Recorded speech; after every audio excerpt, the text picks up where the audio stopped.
Hi, welcome to another Power Blast podcast.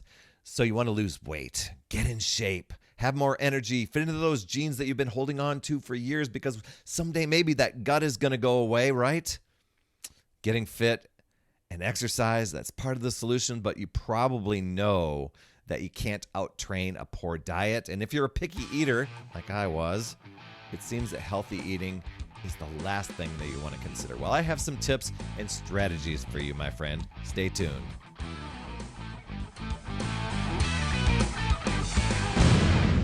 Hey, my friend, Perry Tinsley here, creator of the Power Blast podcast, The Power of Possibility, Passion, and Purpose. And if you're like me and you're a picky eater, you're going to love this episode because if you grew up and your parents were always urging you to eat your vegetables, but you spit out your overcooked carrots into a napkin and tried to hide them before anyone noticed, or you just got grossed out anytime the word Brussels sprouts were mentioned, or if you had things on your plate like asparagus and they were touching your potatoes, you totally grossed out because you could taste those, right? I mean, just the smell of vegetables brought on that gag reflex. Now, I might be sounding overdramatic, but I'm not. That's where I was. And if you found yourself in timeout because you hadn't finished your vegetables and then you're gagging them down with a cold glass of water and you're just those gross peas that you got to sit there and finish, otherwise you can't go and do anything, I mean, it's probably left you traumatized for life. I battled that for a long time. I vowed I was never going to eat any vegetables. And this isn't only about eating vegetables, but you know that healthy eating involves fruits and vegetables. Now, as a grown-up, you probably want to lose a few pounds. And you know what? You probably know that healthy food matters and that, it's just going to be a tough one from here on out, right? Well, maybe not. I mean, the goal of eating whole foods like lean proteins, fruits and vegetables, whole grains, healthy fats, they can seem daunting at first. But the chances are, and this is the one thing I discovered, the chances are your taste buds have evolved over the years. It's just that the trauma moments stick there. So we think that things taste the way we remember them as kids. And we just got to work around those bad memories. So these tips are going to help you. Tip number one is to take inventory of the things you already eat and then spin some other meals out of it. And for example, what I mean by that is I love fajitas. And I never really gave it a thought. We'd go out and get a Mexican restaurant or we'd make fajitas at home. But there I was eating peppers and onions. I really didn't equate them to, and sometimes there was broccoli chunks in there, depending on what mix we bought. But I never really equated that as, oh my gosh, I'm eating vegetables, right? So I'm like, wow, I'm eating vegetables already. What other things? And this is when I started on my health journey. I'm like, how do I get more vegetables in my eating when I absolutely can't stand them? So I'm like, what else can I spin out of those? So I began to experiment with various stir fries and different veggie mixes. And then I would doctor them up in a healthy way. I didn't slather them with butter and stuff like that, but I would add fresh salsas to them, low sodium soy sauces, balsamic vinegar, things like that. And boom, I was getting more vegetables. And they eventually, a lot of times became like the main entree of my evening. So that was pretty cool. So once I made that switch, I dropped like 5 pounds in a week. Pretty crazy cool. I'm like, do vegetables really matter? And then when I gave that a full try, and this next tip is going to resonate and reveal that a little bit more. But when I gave it a full try, I was like, wow, this does matter. And so my second tip for you is to just take tiny steps.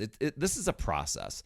There's no way I was going to switch right over to vegetables, but I made a contract with myself, like little 30-day contracts. I would say, I'm going to stick with this, and even for exercise or healthy eating or whatever it is, I'll try it for 30 days and see where I'm at the end of 30 days. That way, it didn't seem so overwhelming. It wasn't an all or nothing thing to where I'd set myself up for failure.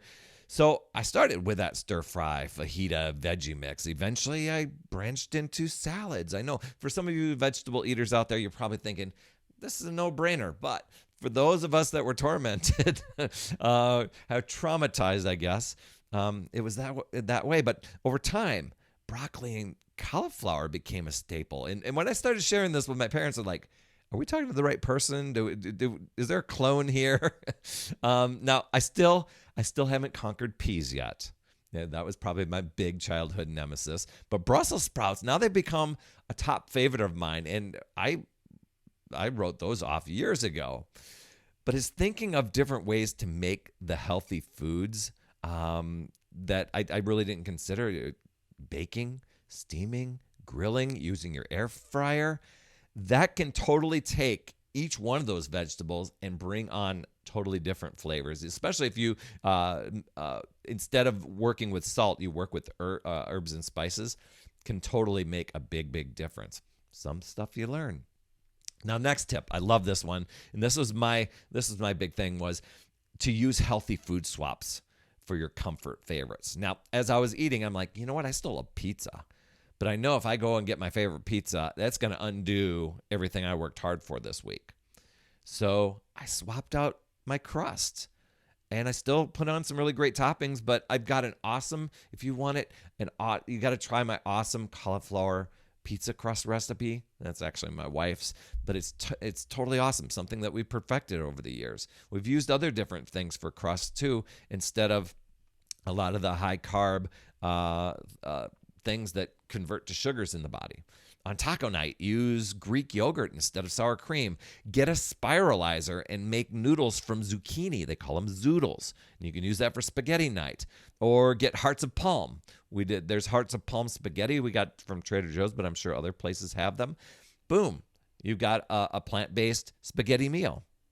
It's looking for ways to get more and more veggies into your eating, right? And I suppose spaghetti can be plant-based, but it's just a way to get more vegetables in there. Other favorites, cauliflower rice, instead of real rice. Using the air fryer for turnip fries. And if you just want more ideas, use social media sites like Pinterest or Instagram for awesome food swap and ideas just to get more veggies into your eating. Now, sometimes I found over the years you need to retrain your taste buds. Even trying out things again that you remembered from your childhood as being horrific, you may have a different spin on it now. I remember my friend Daphne. I'd gone through this process already, and I'm saying, just trust me. My friend Daphne, she turned her nose up at salmon. She hated it all throughout my kids, throughout my childhood. I'm not going to have any, and we were having that as part of our dinner. And I said, I have a fantastic way of making salmon. And I just said, I know you'll love it. Just trust me. And so she did. She just took the one bite. And, of course, it's the cringing, this is going to be the worst thing in the world bite. And then her eyes open up. She goes, dang, this is good. And her mind was blown. And guess what? To this day now, one of her favorite dishes to make is, you guessed it, it's salmon, right? The same thing with my friend Wendy when I ordered a portobello mushroom burger. Now, I never thought I would ever do that, but, I decided to do that, and that she remembered hating mushrooms as a kid, so there's no way you'd want to have that as a burger. And I said, you know what? Just try a little bit of this. We were at a restaurant, and I said, just try it. It's amazing. And she did, and she was blown away. The restaurant actually gave me the recipe on making those portobello mushroom burgers. I make them as a burger, but we were having them sliced up into our salad, but it was just really, really good.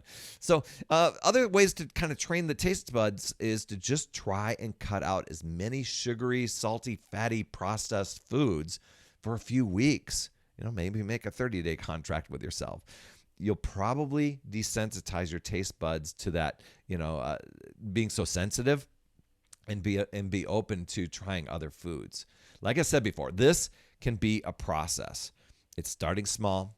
It's transitioning with things you already eat. It's using food swaps. It's starting with tasting or testing things out before you actually commit for a full meal.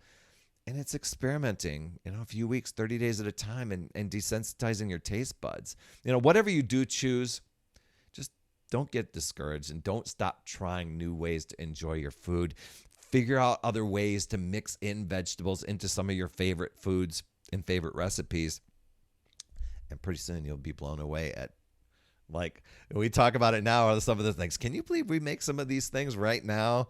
We're adding in all these, we're adding in quinoa, we're adding in chickpeas, the stuff you were totally grossed out with as a kid. Well, we didn't have the quinoa as a kid, but anyway, I'm babbling on. Eventually, you're going to find yourself going from being a picky eater to having a ton of healthy options, which can lead to more energy, weight loss. I mean, just a boatload of feeling great. It's a boatload of benefits, right? So let me know which of these are working for you when you try them. And if you've been you've conquered the picky eaters club, email me and let me know what worked for you. That's at perrytinsley@gmail.com. And hey, nothing to do with picky eating, but if you'd like some strategies to power up your day, even if you have a crazy busy life, go and download my Success Habits Master List. It's a collection of habits, routines that I use just to stay disciplined and motivated and inspired. It's packed with routines, rituals, tips, and strategies just to move you from feeling chaotic and overwhelmed to feeling grateful, healthy, happy, focused, fulfilled. Absolutely free. You can download that at morningsuccesshabits.com. Thanks so much for tuning in. I so appreciate you. Please share, subscribe, leave an honest rating and review in your podcast app. That would be crazy cool. And if you're over on YouTube checking out the video version of this, please be sure to hit the subscribe and pound that notifications bell so you get alerted when a new show drops. You absolutely rock, my friend. That's all I have for this week. And as always, remember, it's never too late. We'll see you next week.